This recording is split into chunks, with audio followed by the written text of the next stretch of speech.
Hello!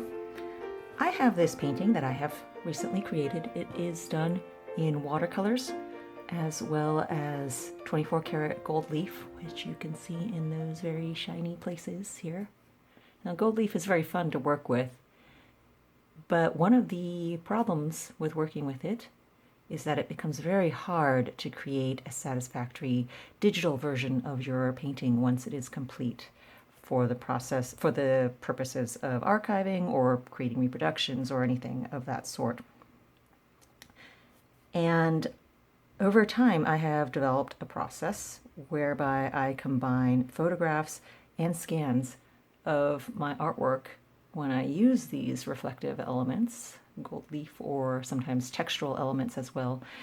And I combine my photographs and scans in order to create something that more accurately represents my actual original product or finished piece, like this here you see.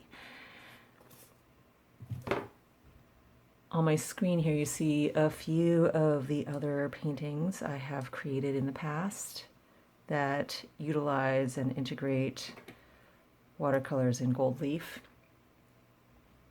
And if you've ever tried working with these mediums and tried to scan it, you may have found that the scanned results were not very satisfactory because the gold leaf tends to look dull like this. It tends to have this matte appearance to it and not this very shiny, well, you can't see with the light on, there you go, not this very shiny reflective quality. Or even, if I hold this still, even like that, the gold leaf seems to really glow, doesn't it? But with a scan, you lose that quality and it just becomes this brown and yellow color. And I wanted to try then to combine my photographs with the scan. Now, the scan advantage is that the color of the rest of your painting, the watercolor painting, or whatever medium you choose to use, is very accurate, and you get all the fine detail and you get that represented very well. But the gold leaf then loses out. And conversely, if I just use a simple photograph, the gold leaf looks great, but I lose out on the colors and details of the rest of the painting. Now I'm going to show you with a layer what happens when I finished overlaying my gold leaf photograph onto the scan. Here's the before, here's the after. You can see it has much more of a dimensional quality now like this. So I'm going to be showing you how I go about this process using this painting as an example.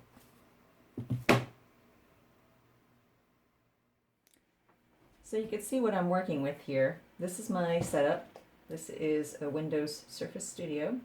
It is a tablet screen, so I can draw directly on here, work with it in Photoshop, which is what I am using. This is a Photoshop program, and this right here is a scan of that painting I showed you earlier. This guy. This is a 600 DPI scan. I use an Epson expression, let's see, 12,000 XL, which is, XL just means that it's an extra large format, allows me to scan much larger paintings in one pass rather than having to stitch lots of pieces together. Additionally, I have the scan, and I also have about 7 photographs that I took of various portions of that painting. Now, I didn't do just a single photograph because I wanted reflection of light coming from all the different sections. Hence 7 different photographs, because I had to switch around my lighting situation for each of these. So now that I have all my pieces, I'm going to show you how I go about integrating things. I'm switching over into a screen capture mode now that you guys have seen what my initial setup looks like and how I'm actually working. I think this will give you a better viewpoint of what is actually going to be happening so that you don't have to worry about reflections and things off my screen surface. The first thing that I've got here is my scan. This is actually what the scan looks like. I have not trimmed off any of the borders or anything at all.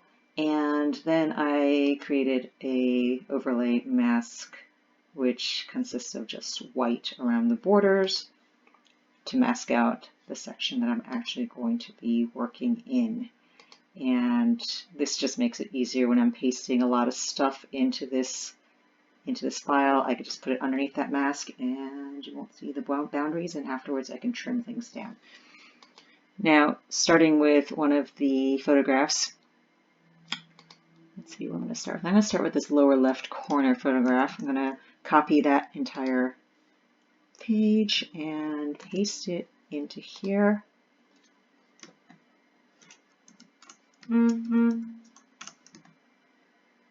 Now then, roughly positioning there, I'm going to switch over my layer into multiply mode.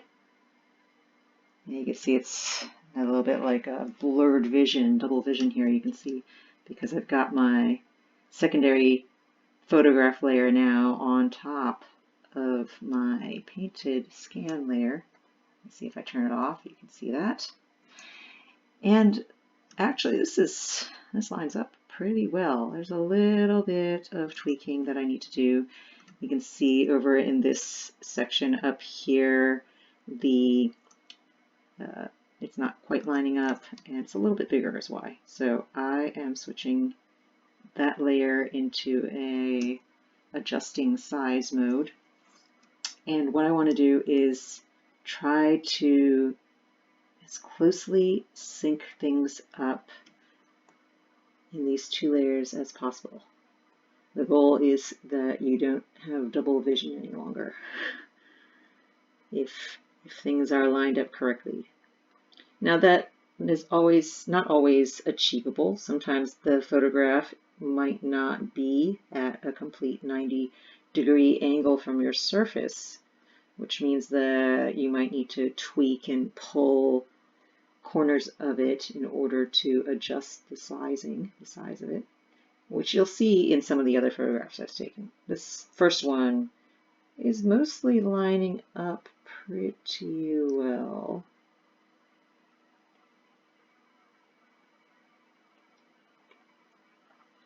And when I'm doing this resizing, I'm holding down my shift key because that allows me to proportionally size things. If I don't hold down my shift key, then it will not be proportional. It would pull one side longer than another. Now once I have it mostly lined up, I'm going to turn off the multiply. Multiply was only for the purposes of seeing how everything was positioned. And I'm going to select my lasso tool, and I only want this section of the gold. You see the ones around over here on the right side, the half cut off ones, I don't want those because I'm going to be grabbing those from a separate photo. Select, and then let's see, inverted my selection. So now instead of selecting the portions of gold leaf, I'm selecting everything outside of it, and then I'm hitting the delete key, getting rid of all of that, the excess. Going to get rid of a little bit more of the excess.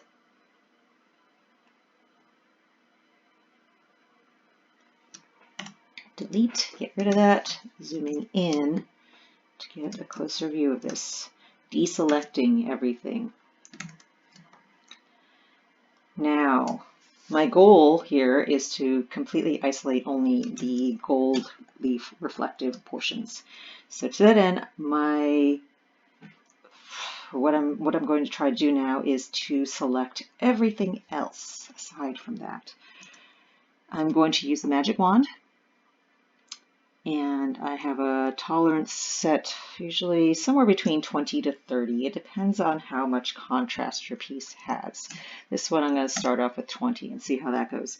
And with my magic wand now, I'm selecting this dark green area, holding down my shift key so I can add to my selection. I'm also selecting some of this black, these black speckles on the right side, because black is most definitely not in the gold. I'm also going to select some of this other green, expanding that selection because I don't need green colors. And let's see, let's start with that for now. So you can see I've selected a very small portion of stuff. I'm going to just show you with this red, just so you can see. This is what I've selected, the red stuff, okay? It's not really that much, but my purpose in selecting this is just to then isolate the colors that are not a part of the gold. All those colors that you saw me select, the black, the dark greens, the mid greens, that's not in the gold sections. So I can safely then, once I have made those initial selections, I go to my select window and then I click on this similar. What this is going to do is create a larger selection that consists of everything that was within that color range that I had initially selected. So you saw that I had just that small portion. Well, now it's selected a much larger area, and then I'm going to delete all that too. Okay, now we're getting close. You see, I've gotten most of the non-gold leaf colors out of the way. This is another easy one right here. This is green stuff. I know there's no green inside my gold leaf. So I'm just going to select some of those, do the same thing, similar, do the selection similar, delete, get rid of those. Now this dark pink, there's another easy one. Get rid of all those pink tones. Select similar, delete it all. All right, now I'm getting down to colors that might actually be found in my gold leaf, like this section over here. You see this stuff?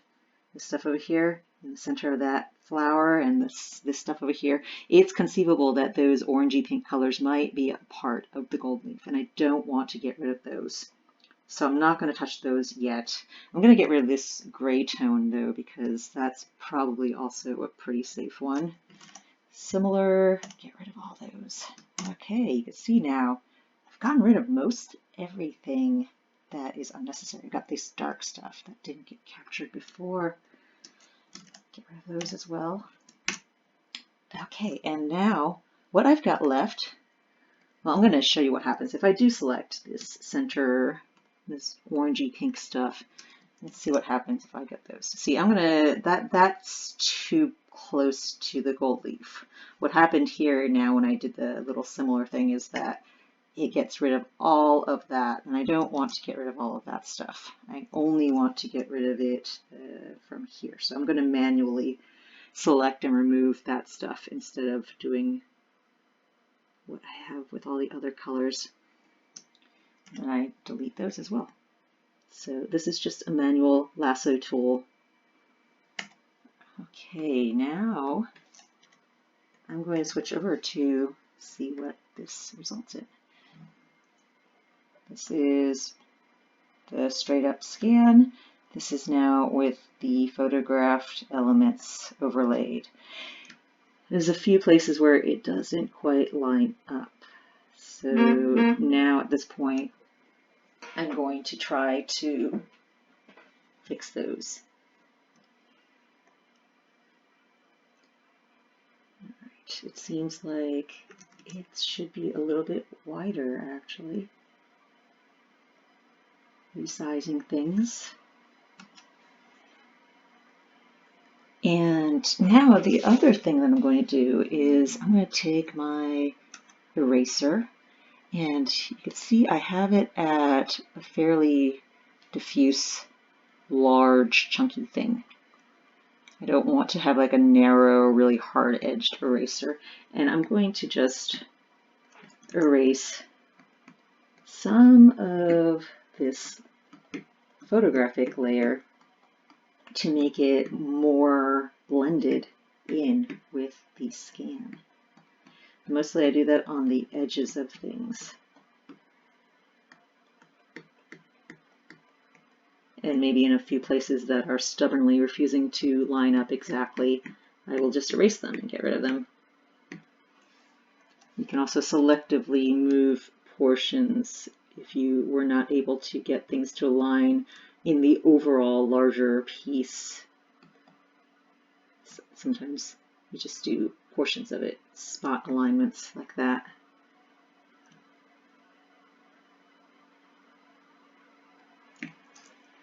Okay, let's see what that looks like. So this is now what my gold leaf layer looks like. And this is, again, the scanned version, and here's the combined. Turning it off, turning it on. Now, moving on. Going to start doing this section over here. You see these guys? Going to look at my photographs that I have of that portion of the painting. I've got a few options to pick from. I've got this one and I've got this one. Now, the difference between these is just that I angled my light differently when I took the photographs. So this one is much brighter. You'll notice this one is a little bit more subtle in the brightness of the gold, and I think I like that better. Let me see what else I've got. Now these are all for other portions of the painting. Okay, so I've my choice is between these two, and I think I'm actually going to use the more subtle one. Copy that whole section and paste it into here. Now this is going to need a bit more tweaking to align things. I'm going to set my layer to multiply again, as I did before, so that I can see what is underneath as I am positioning things. First thing I need to do is rotate this, because you can tell that, I'm going to set it back to normal for a second, you can see even along this right side edge that things are not straight. I didn't take this photograph straight at a 90 degree. So I need to rotate. Edit, adjust, rotate. So this is under the edit menu, adjust, rotate. And then I am going to slightly move things until I get that right side boundary aligned correctly. There we go. Set that. And now back to my multiply mode. And now I have to scale this.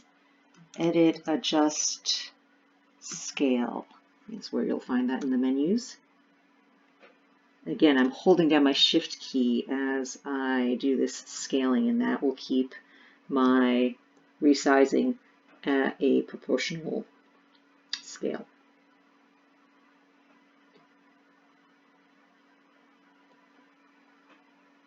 And you'll notice that even though I already took care of this flower, the central bottom one in my previous layer, I left it initially in this resizing portion of things while I'm pasting my new layer over, because it's useful to have more elements to align things. If you just have the section that you are trying to size and align, it's much harder to do that than when you have, well, it's much harder to do it accurately than when you have everything else around. Right, once that is aligned, set this back to normal mode, and again I am going to manually select the gold portions that I want, and select, this is under the select menu, invert, delete everything else that is unnecessary. So you see I have now isolated it down to this stuff. Once again, I'm going to take my magic wand selector, my color picker, and grab anything that looks obviously not gold leaf colored. These darker purplish tones, the green colors, and dark pink. And then I go up to my select menu and select similar. And that will grab everything for me that is within that same color range, and then I delete it. This purpley pink color is also pretty easy to get rid of. Select similar, delete.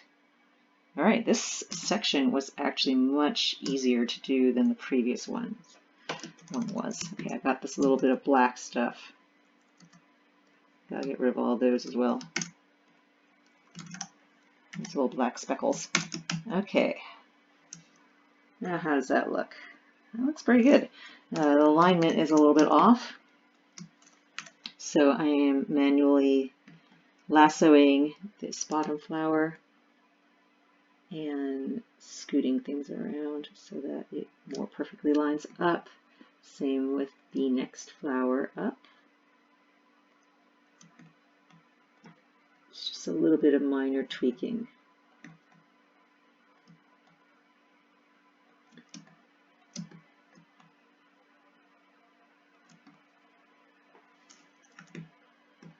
And then I have my feathery eraser tool, which I'm going to use then to erase just sort of very gently along the bottom edges so that things blend a little bit better. Okay. I then flattened that layer down into my other gold layer so that this is now a single layer that consists of my gold leaf elements. This is how it looked before again. This is how it looks currently. Now, I don't actually like the photograph. Ooh, zoomed in too much. I don't like the photograph version of this top flower. This guy over here. I think it's actually better in the scan. So let me see, do I have another photograph of that guy somewhere? I do. So I'm going to just get rid of this one, this top one. I don't like that photograph. So this is why I take multiple photographs of different sections and then combine and choose the elements that I like the best from my photographs.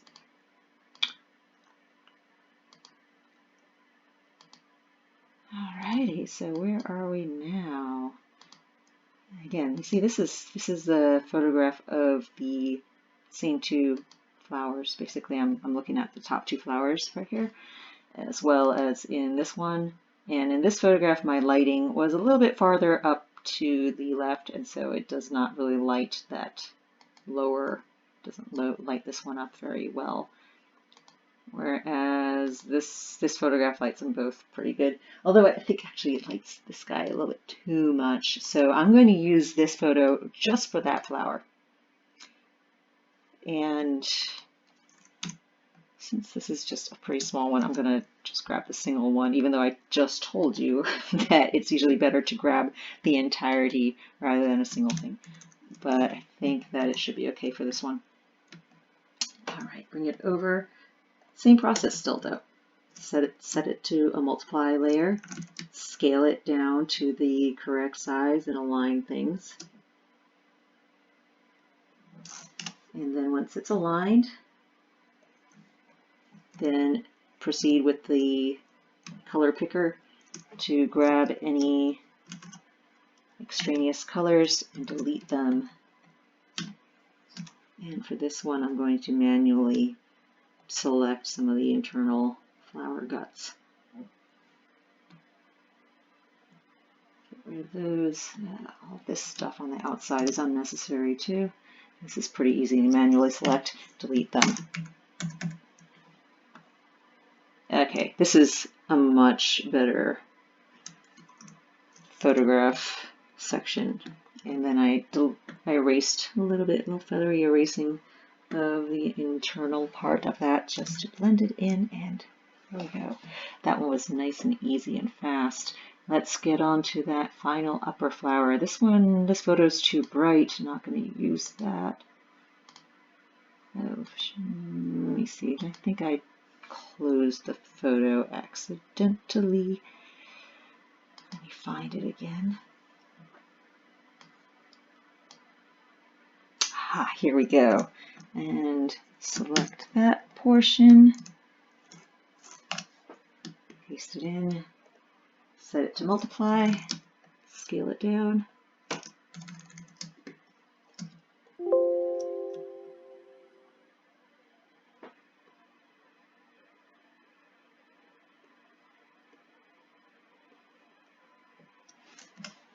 And set it back to normal.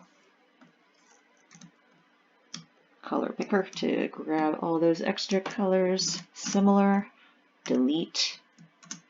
A little bit more with this pink and dark purpley stuff. Similar and delete. There you go. This one was again fairly easy compared to some of those initial ones that I did. And then softening the edges with a little bit of erased bits. We're getting down to the end here. There's just a few more little sections. Don't need that file anymore. Okay, this one is for the upper portion. This stuff can be a little bit trickier. So far what I've shown you have been these fairly easy, smooth, circle-y things. Now I'm going to get into this upper left portion of the painting where I have some of the copper leaf.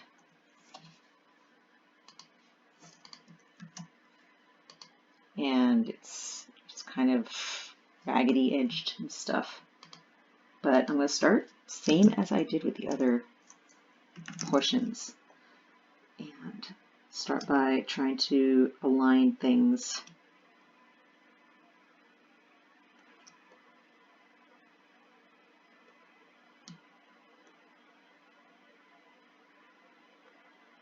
This is where grabbing from the copied section, even though I'm not going to be doing anything with this flower, it's nice to grab it to use as a sort of landmark, a way of making sure that my alignment is correctly sized, because I can easily see if that matches up. I don't think that my paste here was correctly 90-degree aligned either, so let's fix that as well while I'm at it. Yeah, you can see this line on the boundary on the left side is crooked.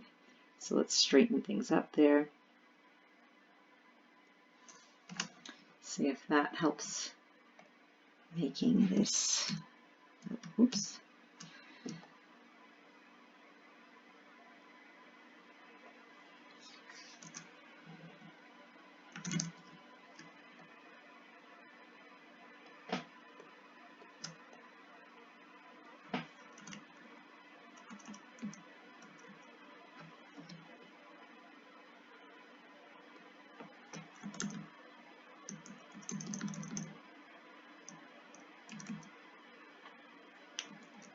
Now I think I have other problems in this photograph. I don't think that I think I may have had it skewed when I took my picture, so I have a few choices at that point. I can either retake the photo, I can not use this one, or I can try to skew it over here and see if that helps.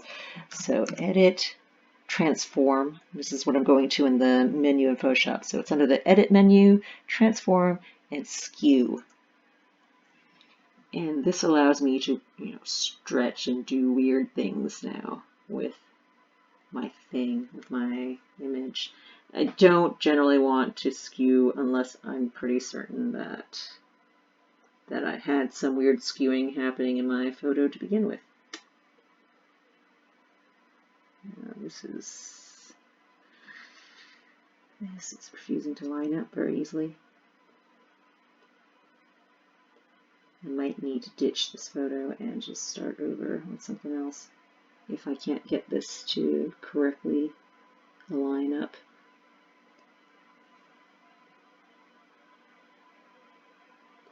Alright, that did not work. Let's see. What else can I do to make this fit? Okay, so I'm looking at the bird's eye, and what the crucial point right now is to get the gold leaf stuff and the copper leaf stuff in the upper left to sync up. It's not so crucial. So here's another trick to use. What I do is I'll switch back and forth. Let's see. And you can sort of see, like, things will sort of twitch a little bit, and you can sort of see what is off.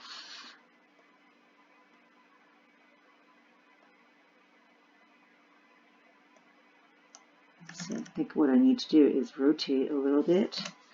And what else is off? It's a little bit too small still.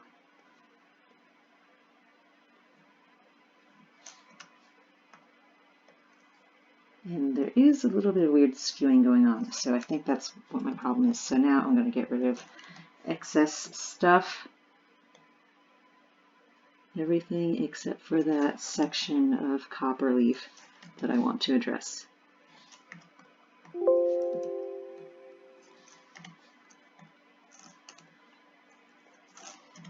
Now doing the color picker tool to grab all this bluish gray stuff. And then select similar, delete, and do a few more rounds of that until I have isolated. That was pretty effective. Okay, I've isolated mostly down to that stuff. And then at this point, I'm going to be doing some manual individual piece alignment here.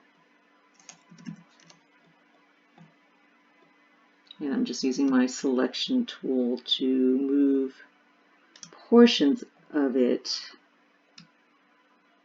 into alignment so that they overlay the correct scanned portions.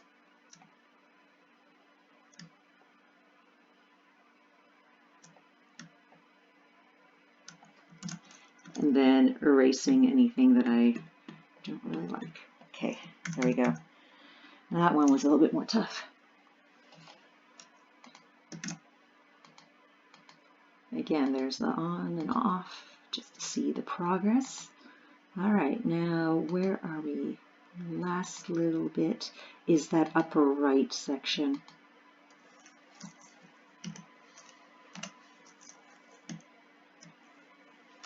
The part that's to the right of the window.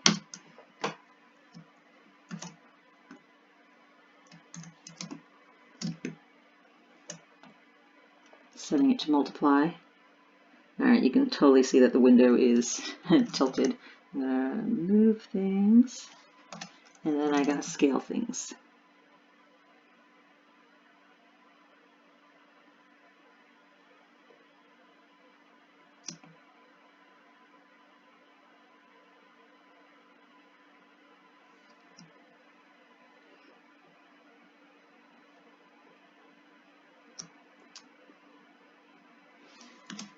That was a little bit easier to align than the previous section. And then isolating down just the portions of gold leaf, deleting everything else. The color picker,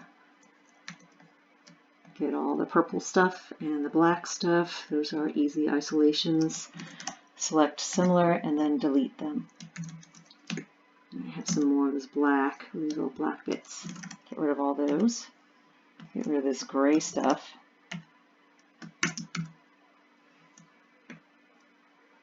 And I think that section aligned up pretty well without too much fuss. Yeah, things are looking good with that section.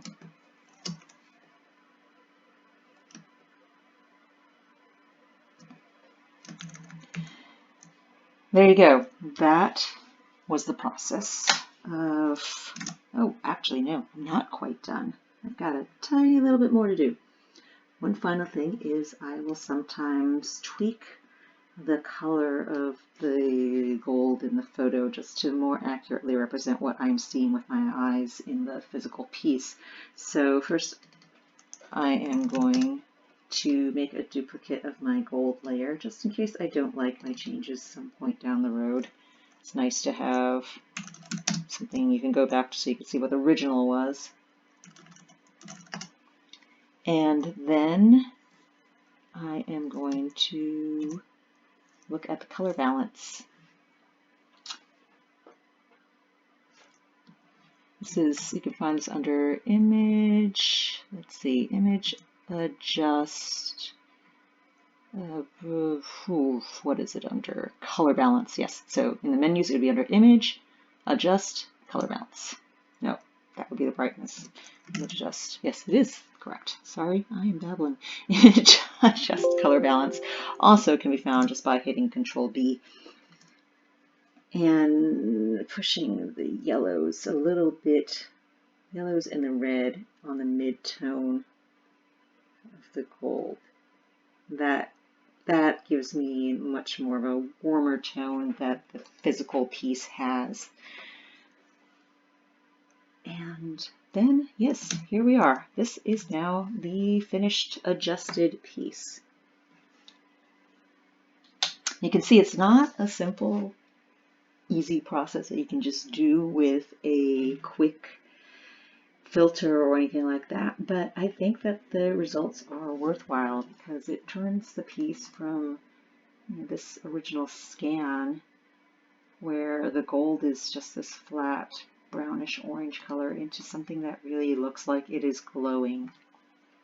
So I hope this walkthrough was useful for you and that you are able to put these techniques to use in your own scans and digitizations of your physical artwork with shiny stuff. Thank you very much for listening in today.